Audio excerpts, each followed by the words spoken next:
Barnaby the fox was a creature of the night. He loved the moon, the twinkling stars, and the rustle of leaves under his paws. One particularly dark night, Barnaby was sniffing for juicy berries when, thump!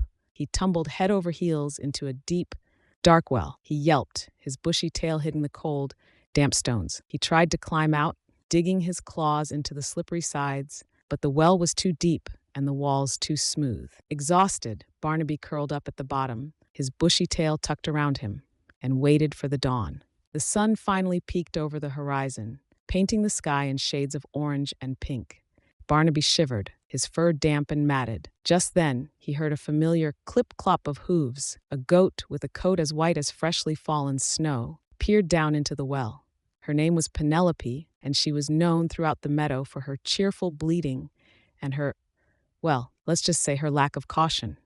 "Goodness gracious," Penelope exclaimed, her voice echoing in the well. "What are you doing down there?"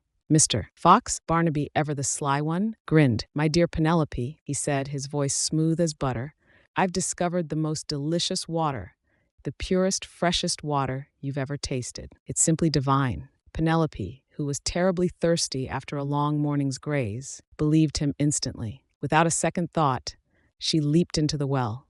Splash! The water was indeed cool and refreshing, but as she finished drinking, Penelope realized with a sinking feeling that she was just as trapped as Barnaby. Barnaby chuckled, a low rumble in his chest. "Oh dear Penelope," he said, feigning concern. "This is quite a predicament, isn't it? But fear not, I have a plan." He paused dramatically, then continued. "You see, you're much taller than I am.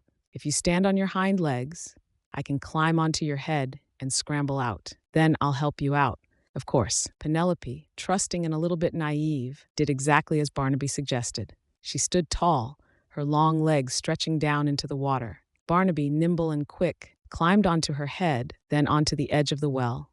And finally, with a triumphant leap, he was free. He turned to Penelope, who was still patiently waiting.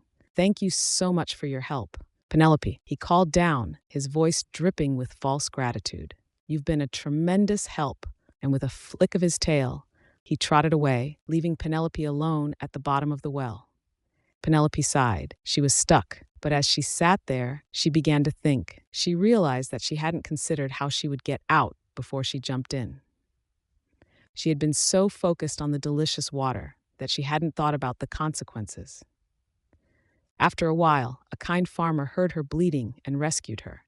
From that day on, Penelope learned a valuable lesson. She still loved a good adventure, but she always looked before she leaped. She learned to think carefully about the consequences of her actions and to consider all the possibilities before jumping in, head first into anything new. Moral of the story: look before you leap.